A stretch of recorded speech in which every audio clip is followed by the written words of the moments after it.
smell of the earth and am warmed by the weather.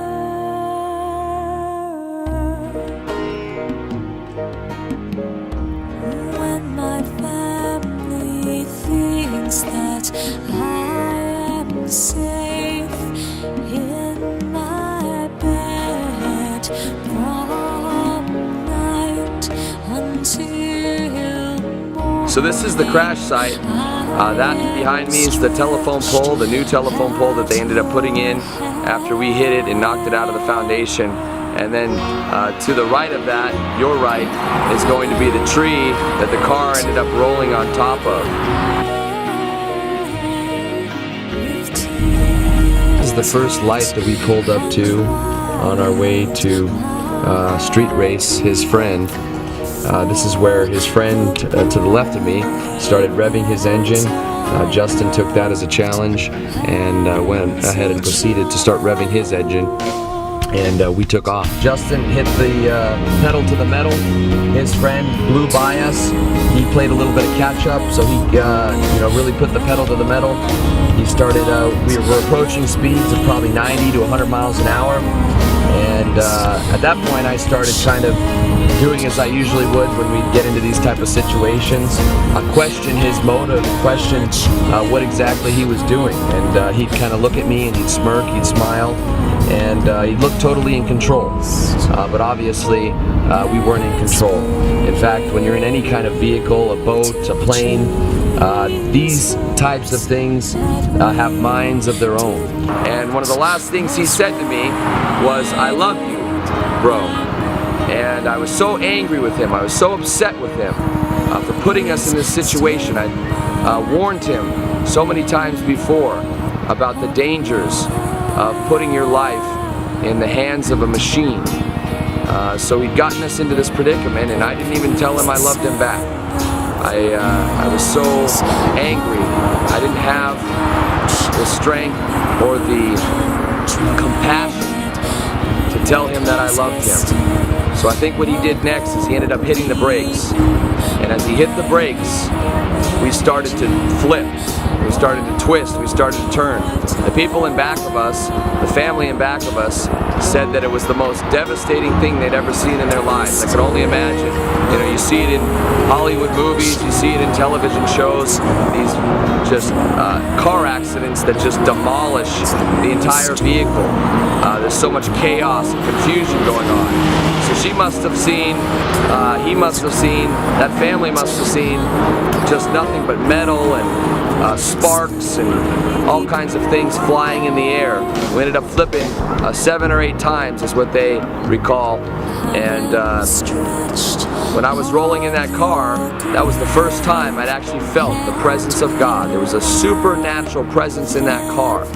Something I'd never felt before. There was this peace and calm in my soul that I'd never experienced before. It's kind of like when Paul was walking down Damascus Road, and he looks up and Jesus gets a hold of him and says, and Paul says, "Who art thou, Lord?" It was that type of experience. So as we were flipping and twisting and turning, and I'm bouncing off the sunroof, and I'm bouncing off the passenger door, bouncing off of him, bouncing off the driver door, I look up, and as I look up, I see this divine light, this light coming through the windshield. And I'd never seen, it was too bright, it was too divine, I couldn't even look at it. So when I turned away, naturally, I looked back to see what that light was. And when I looked back, when I saw the light for the second time, I went into the light, or the light came into me, or maybe it was a little bit of both. But I didn't wake up till about 30 minutes after the accident. I woke up in this ravine right here, probably about 200 feet down that way. I ended up flying about 200 feet. The people that saw me fly out of the vehicle, the family in back of me that described the twisting and the flipping of the vehicles, they said it looked as if somebody was carrying me out of the vehicle. My arms like this. Naturally, you'd think somebody that flies out of the vehicle, they're going to be going like this and swimming, trying to get their ground. But no, the family said it looked as if somebody was carrying me. So I ended up flying about 200 feet that way. I woke up about 30 minutes after the accident, my bone. You can still see the scars. It was a compound fracture. My bone was coming through my skin here. There was blood just gushing everywhere. My clavicle was broken. My pelvis was broken. 6 of my ribs. My lung had collapsed. So I'm gasping for breath and I'm trying to climb up this ravine because I see smoke coming up. The car had hit the electrical pole and ignited the car on fire. So I saw smoke, and the only thing I could think of is my brother. I believe that you have a natural instinct for all of your siblings. You kind of know when things aren't good with some of your siblings, maybe your brother or maybe your sister. Kind of like the instinct that a mother has when something's wrong with her child. And so naturally I didn't really know what had happened. I just knew that things were not well. Things were not good. So I attempted to climb up the ravine, and that's when somebody yelled down there, there's another guy down there. And so I heard rustling of leaves and paramedics talking, and they just calmly told me to, relax. We're going to put you in the stretcher. We're going to take you to the hospital. So I submitted to their authority and allowed them to place me in the stretcher, lifted me up, and I was off. Again, that was 30 minutes after the accident. If not for me waking up, they probably wouldn't have known that I was down there, and I could have very well died in this ravine that you see here. It's almost hard to believe that this is his tire. This is about 200 feet from where the accident occurred. The light pole, the electrical pole, the tree, that's about 200 feet that way. And so this is about the area that I flew. This is where I ended up. And obviously the tire ended up somewhat in the same location. I'm sure when we hit the pole or the tree, or when we flipped, some of those tires might have came off. And this is one of them right here. So this is the area we're approaching now, where the first officer reported to the scene of the crash. It was a motorcycle cop, and thank God he just happened to be in the area. He was brave enough to climb down the ravine that the car had flipped into and knock out the back window and pull my brother out of the burning car. The car had ignited on fire due to the telephone pole that he'd hit. And so thank God for cops. Thank God for officers of the law that are willing enough and brave enough to put their life on the line for people in need.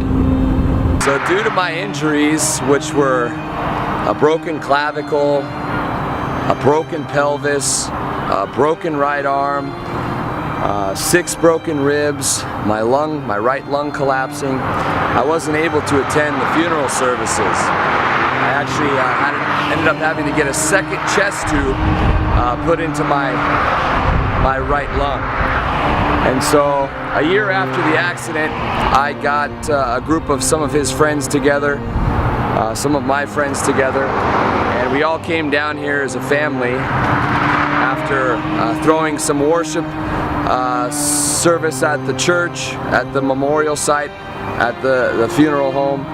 We came here with a cross to hang on the new electrical pole that they put in place of the old one that he'd knocked out of the foundation.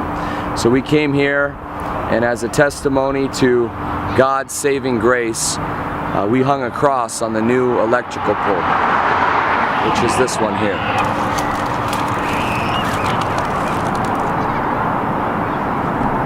It looks like the city has removed the cross,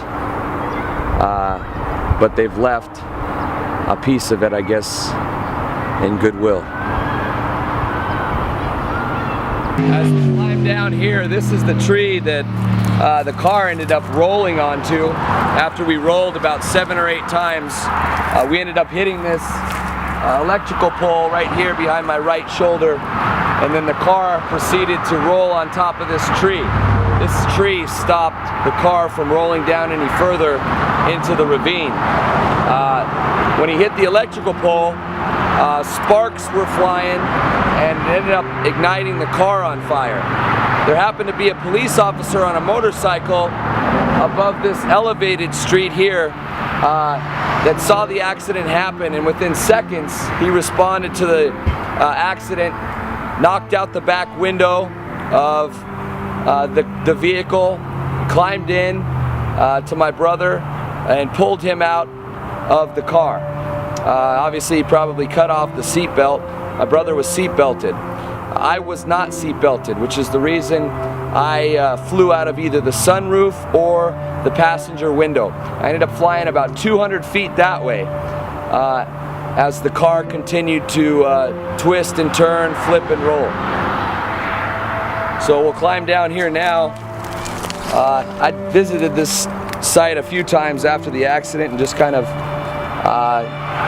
in search of a purpose in life, a lot of soul searching over the last 8 years. And I would come down to this site and I would kind of just, pick through some of the rubble and pick through some of the leaves, and a lot of the times I'd find pieces of the car. So we're going to see if we could find any more pieces of the car. There are probably still plenty laying around.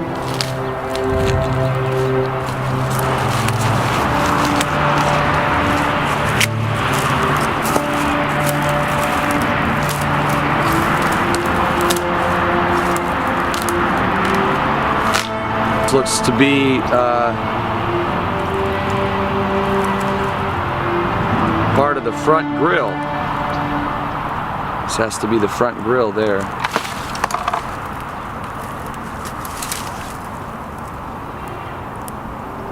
This might be from the interior, it looks like.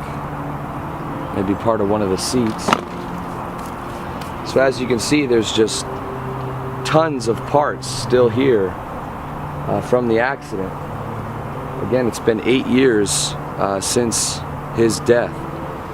And so I'll come here sometimes and I'll just kind of relive the incident, relive the tragedy. The difference today is I've got Jesus Christ, though. I've got a Savior. I know where I'm going. I spent a good portion of the last 8 years doing a lot of soul searching and searching for my purpose in life. It's when you lose somebody tragically, like I did with my brother, you tend to wonder, what's it all about? What's the purpose of life? What's the meaning? And so I had one question for God: why me? Why would you save me? What made me better than my brother? So I kind of inherited this guilt complex.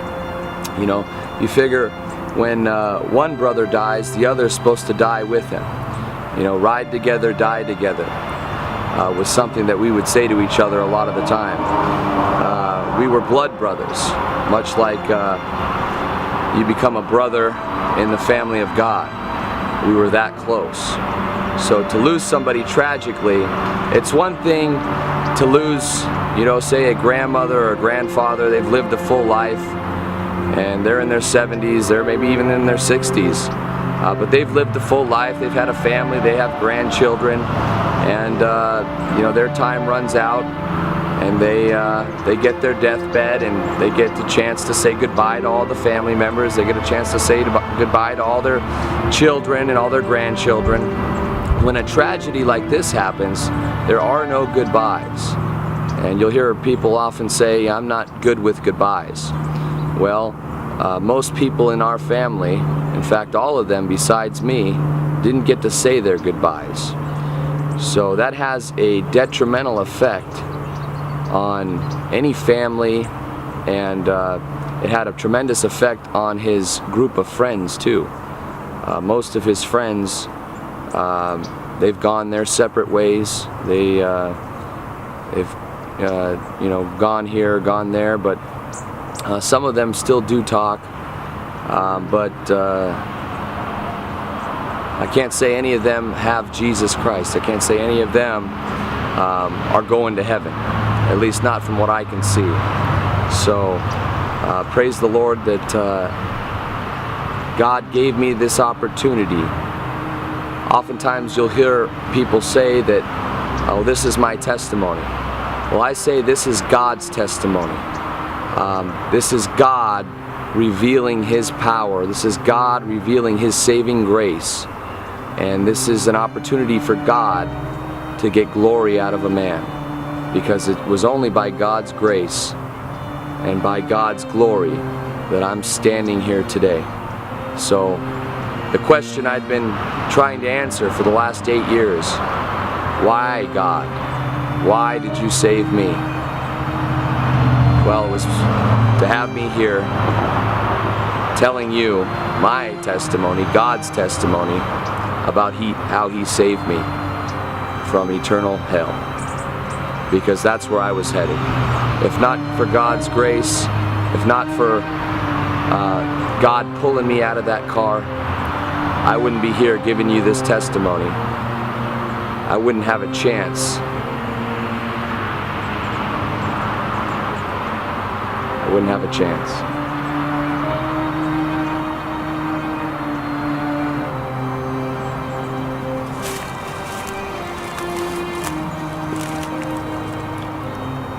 Okay, so what else? So these are pieces of the vehicle that are still here. This looks like maybe something from the front bumper or the rear bumper. You can see pieces of the light fixtures, either the headlights or the tail lights, that are still here. Not sure what this is. Looks like something in the car.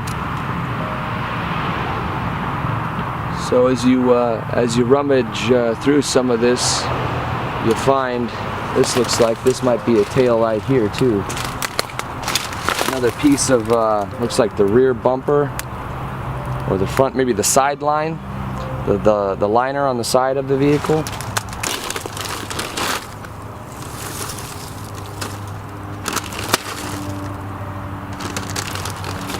Could be the pack of the windshield. You can see that the tint is actually still in place. He had a full limo tint going around his car. He just bought it at 1987 Mercedes-Benz SLE, top of the line, the same year he was born actually. He was 20 years old. And so we still see evidence of these material items in this supernatural, spiritual world that we live in. So this is a material site for me when I come here to, reminisce, relive the tragedy, relive the accident, kind of put things in order.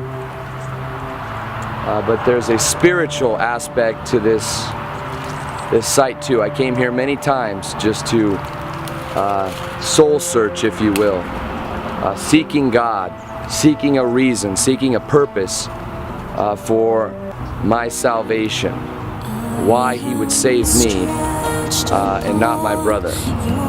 And so I realized after 8 years of searching and seeking that He saved me for this appointed time, a moment like this, where I could share my experience, my testimony, or like I like to put it, God's testimony with you and the rest of the world. It was God's grace that saved me that day, and it's God's grace that will save your soul too. This time we were together for ourselves.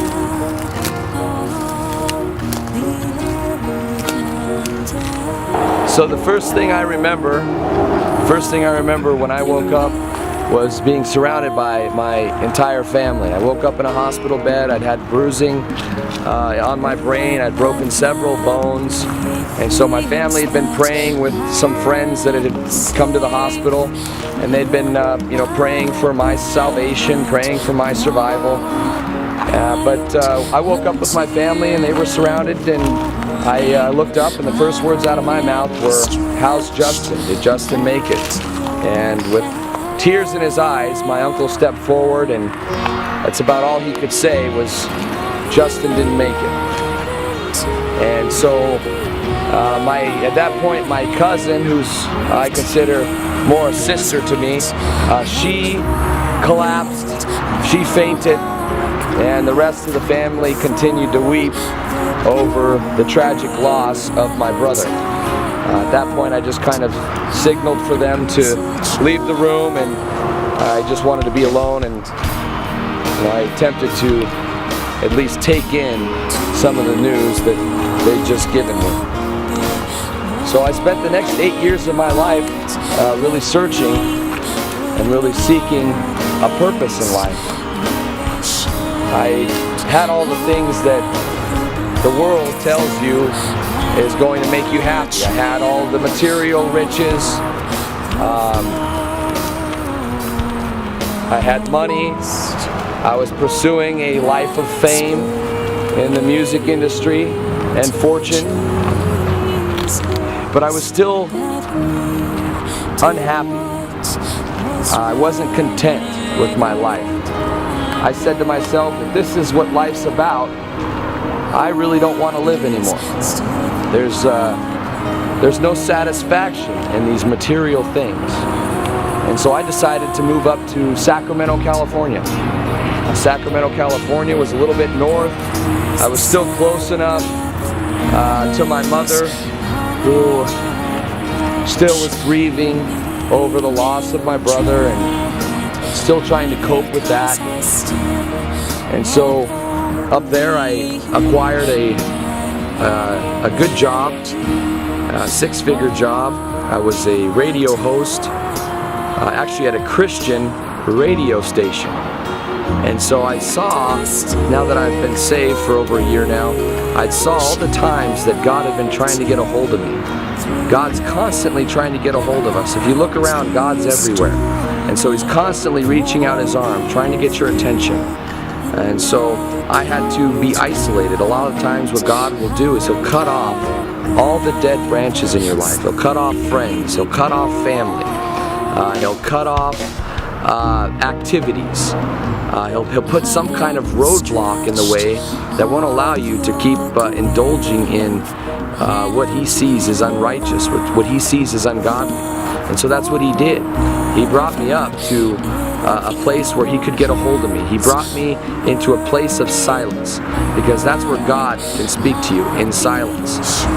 Chaotic settings at the club, in Las Vegas, it's going to be at a rock concert, it's going to be very difficult for God to get a hold of you in those type of situations. So finally, I was isolated, away from family, away from friends, had a fresh start, and that's where God found me. God found me in a place of complete despair,